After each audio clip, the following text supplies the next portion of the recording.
آپ اللہ سے یہ دعا کیجئے کہ اللہ میرے علم کو بڑھا دیجئے۔ علم سے اگر قیمتی کوئی چیز ہوتی تو اللہ رب العالمین اپنے پیغمبر کو وہ مانگنے کا بھی حکم دیتے۔ یہ زمین، یہ آسمان، یہ نظام اور یہ سسٹم، یہ کتنے گیسوں اور آگوں کے لاووں کے اوپر کھڑی ہوئی زمین ہے۔ لاکھوں میل دور وہ سورج جو آسمان پہ اپنی روشنی برساتا ہے، ہم پہ زمین پہ برداشت نہیں ہوتی۔ کتنی ہی وہ چیزیں جن کو آج تک انسان ابھی دریافت نہیں کر سکا، وہ بلیک ہولز کا نام دے کر کے انسان کہتا ہے اس سے آگے ہم جا نہیں سکتے۔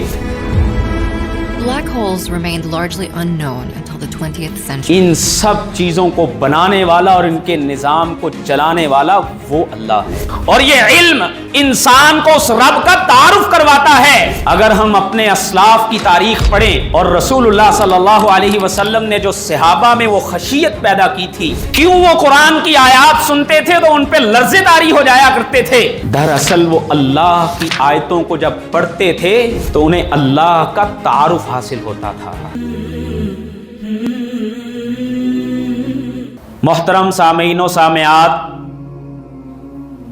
لائق ست تکریم میرے معزز بھائیوں،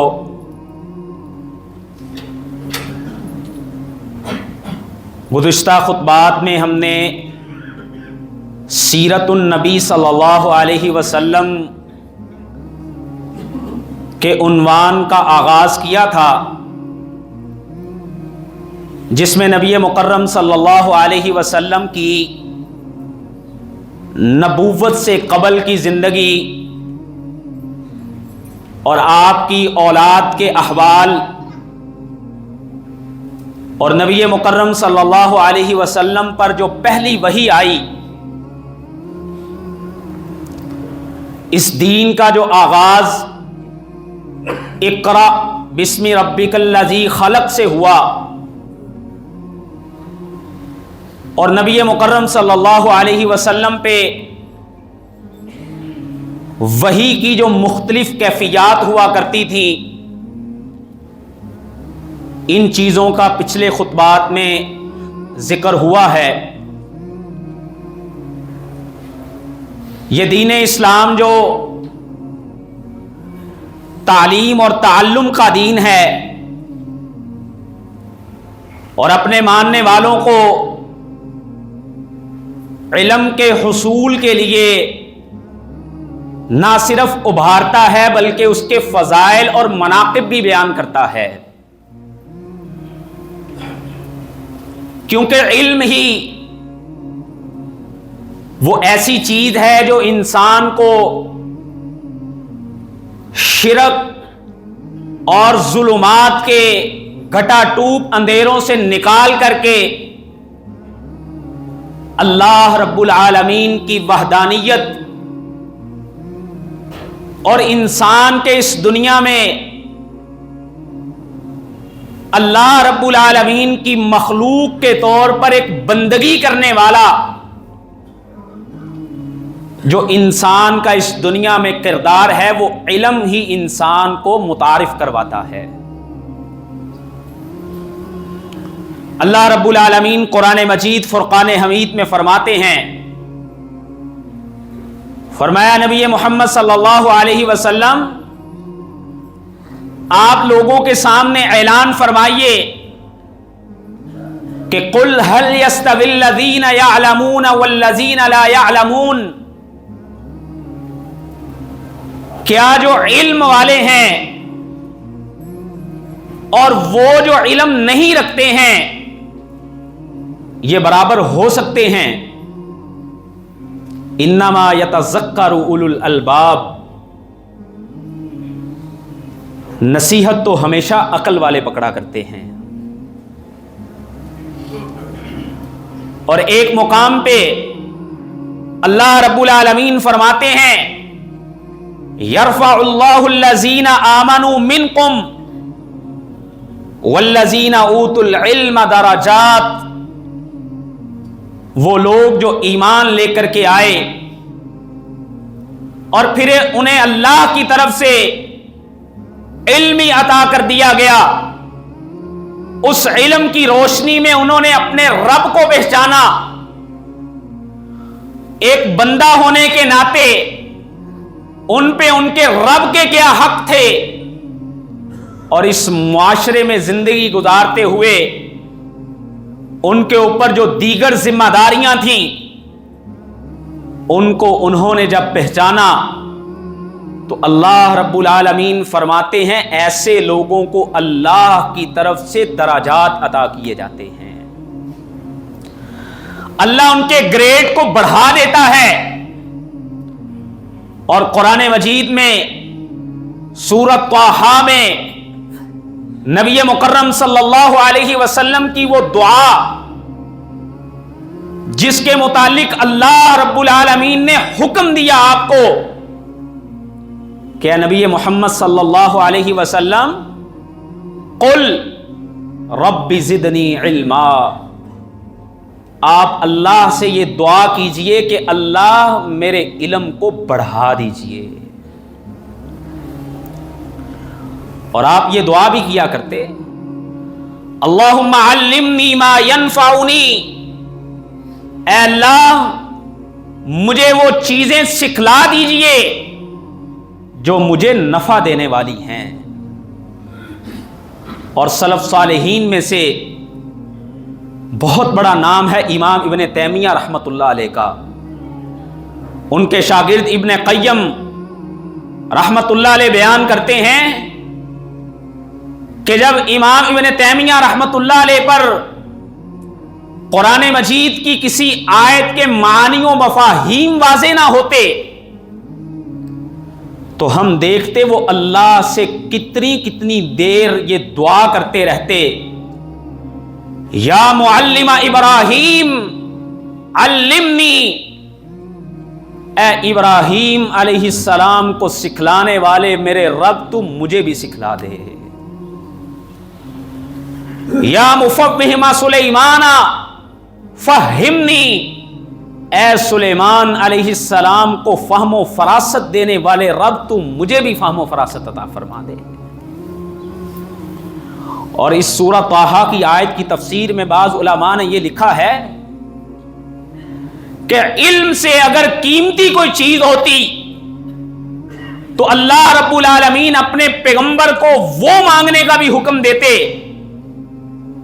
لیکن چونکہ سب سے بڑھ کے قیمتی چیز جو ہے وہ علم ہوتا ہے، اس لیے اللہ رب العالمین نے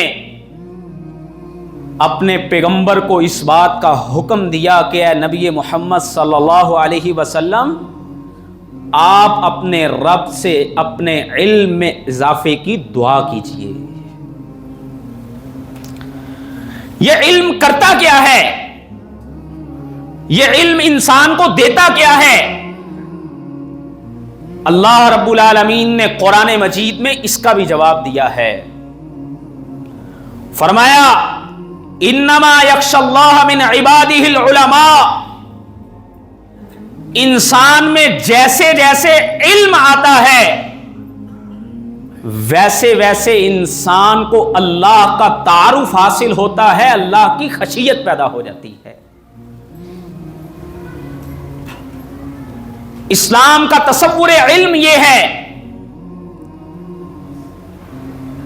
جو علم انسان کو اللہ کے ساتھ جوڑتا ہے دراصل وہ علم ہوتا ہے، جو انسان کو اللہ کا تعارف کرواتا ہے، جو انسان کو اس بات کی پہچان کرواتا ہے کہ میرا خالق کون ہے، یہ زمین، یہ آسمان، یہ نظام اور یہ سسٹم، یہ زمین جس کے اوپر میں اور آپ اپنی زندگی بسر کر رہے ہیں، یہ کتنے گیسوں اور آگوں کے لاووں کے اوپر کھڑی ہوئی زمین ہے، اس زمین کو قرار کس نے دیا ہوا ہے؟ وہ آسمان کا وہ سولر سسٹم، سورج کے گرد چکر لگانے والے وہ سیارے، اور ہم سے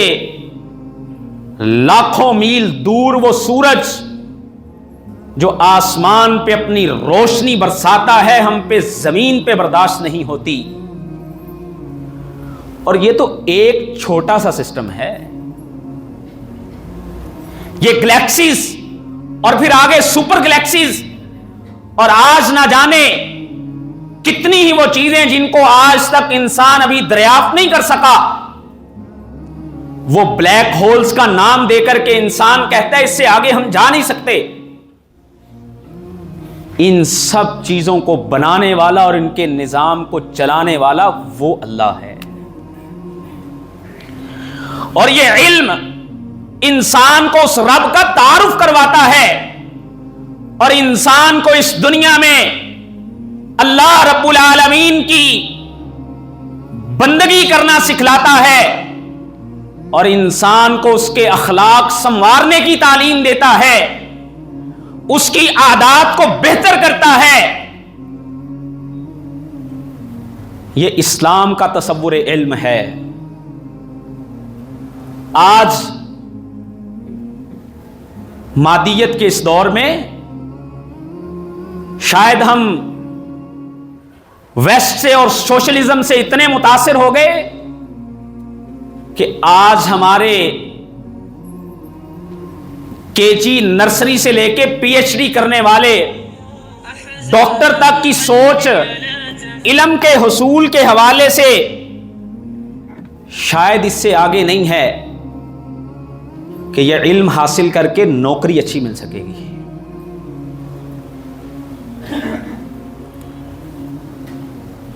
شاید اس سے آگے سوچ جاتی ہی نہیں۔ لیکن اگر ہم اپنے اسلاف کی تاریخ پڑھیں، اگر ہم اپنے پیغمبر صلی اللہ علیہ وسلم کا طرز طریقہ پڑھیں اور رسول اللہ صلی اللہ علیہ وسلم نے جو صحابہ میں وہ خشیت پیدا کی تھی، کیوں وہ قرآن کی آیات سنتے تھے تو ان پہ لرزے طاری ہو جایا کرتے تھے، دراصل وہ اللہ کی آیتوں کو جب پڑھتے تھے تو انہیں اللہ کا تعارف حاصل ہوتا تھا۔ یہ تعلیم و تعلم کا دین اگرچہ ہمیں دنیا کی ٹیکنالوجی اور جدید چیزوں کو پڑھنے سے منع نہیں کرتا، نبی مکرم صلی اللہ علیہ وسلم نے بذات خود اپنے ایک صحابی حضرت زید رضی اللہ تعالیٰ کو حکم دیا کہ تم یہودیوں کی زبان عبرانی کو سیکھو، اور حضرت زید رضی اللہ تعالیٰ عنہ فرماتے ہیں کہ میں نے صرف 15 دن میں اس زبان کو سیکھ لیا، اور پھر اللہ کے نبی صلی اللہ علیہ وسلم کے پاس جو یہودیوں کے خط آیا کرتے تھے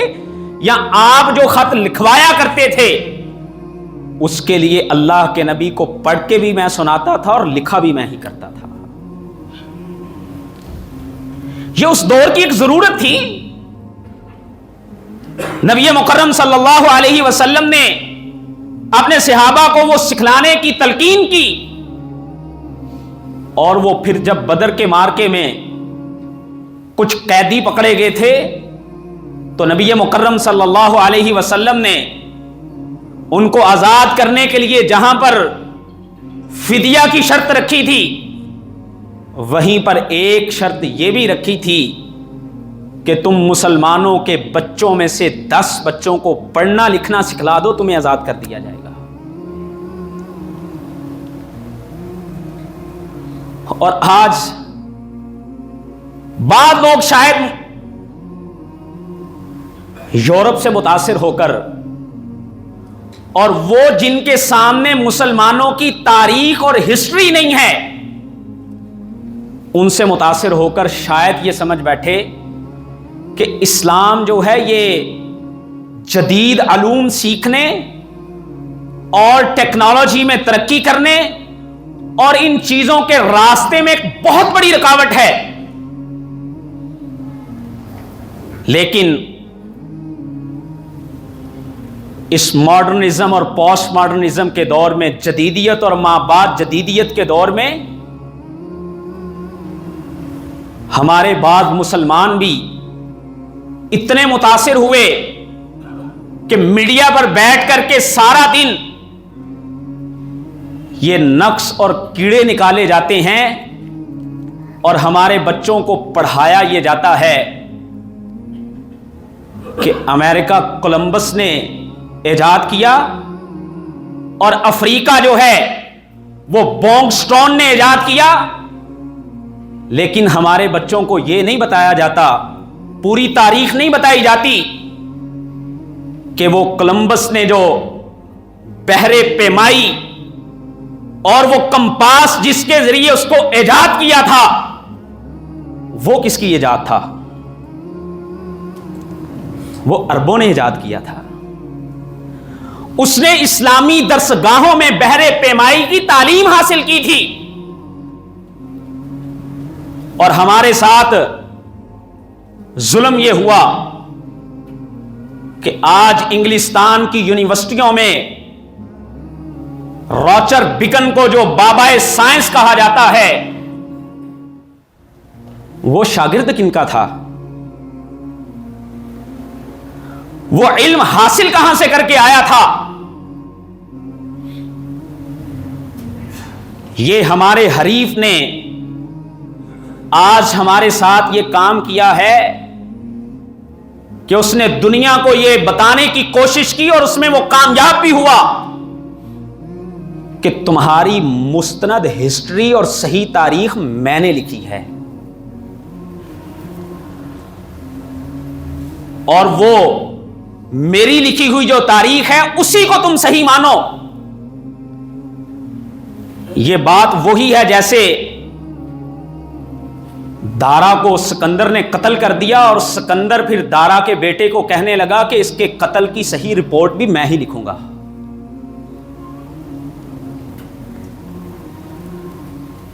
اور بڑی ڈٹائی کے ساتھ اگر ہم یہ اپنی 1400 سال کی تاریخ کو پڑھیں تو آپ کو یہ بھی پتا چلے گا کہ اسپین کو فتح کرنے کے بعد ان ظالموں نے ہمارے بڑے بڑے مسلمانوں کے کتب خانے، ان پر نہ صرف قبضہ کیا بلکہ مسلم علماء کی لکھی ہوئی کتابوں کو اپنے نام سے منسوب کر کے دنیا میں متعارف کروایا، اور وہ ابن الہیثم اور وہ جابر بن حیان اور وہ ابن سینا اور المقدسی اور اسی طرح البیرونی اور ابن بطوطہ کی لکھی ہوئی وہ کتابیں، الشفا جیسی کتابیں آج بھی یورپ کی یونیورسٹیوں کے نصابوں کا حصہ ہیں۔ اور یہ جدید سائنس کی ترقی اور ٹیکنالوجی کی یہ ترقی، اور پھر میڈیکل میں کتنی ہی چیزوں کی بنیادیں وہ فراہم کرنے والے، ان کے ناموں کو پس منظر میں ڈال کر کے دنیا کو متعارف یہ کروایا گیا کہ یہ سب کچھ ہم نے کیا ہے۔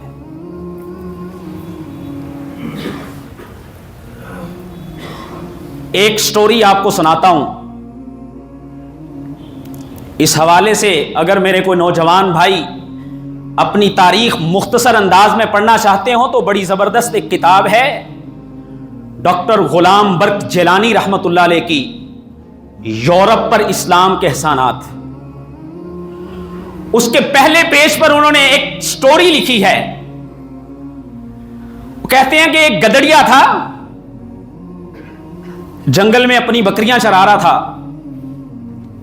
تو اس نے شیر کے ایک بچے کو دیکھا اور اس کو پکڑ لیا، اور اس کو پکڑ کر کے ساتھ اپنی بکریوں کے رکھا اور ان کے بارے میں بند کر دیا، اور وہ شیر کا بچہ آہستہ آہستہ جیسے جیسے بڑا ہونے لگا وہ بھی بکریوں کی طرح اچھلتا کودتا اور منانا شروع کر دیا۔ اور ایک دن اتفاق سے وہ ایک ندی پر پانی پی رہا تھا اپنی گردن جھکا کر کے، تو اس نے پانی میں اپنا جب عکس دیکھا تو اسے اس وقت ریئلائز ہوا کہ میرے تو چیر پھاڑ کر دینے والے دانت ہیں اور میری تو ایک گرجدار آواز ہے، اور میں تو بکری کا بچہ نہیں ہوں، میں تو شیر ہوں. یہ امت مسلمہ کے ساتھ بھی آج یہی ہوا ہے. ہماری تاریخ کو ان ظالموں نے اس انداز سے بدل کر کے اور اس نسل کو اس طرح متعارف کروایا، اور پھر ہم پڑھتے بھی ان کی لکھی ہوئی ہیں، اور ہم ذہنی طور پہ اس بات کو تسلیم کر چکے ہیں کہ ہم کچھ بھی نہیں ہیں ان کے بغیر. میرے بھائیوں، ہم نے دنیا میں 1200 سال حکومت کی ہے، ایک تاریخ ہے ہماری. آج ہم کیوں نہیں پلٹتے؟ اگر ہم ان ذلتوں سے نکلنا چاہتے ہیں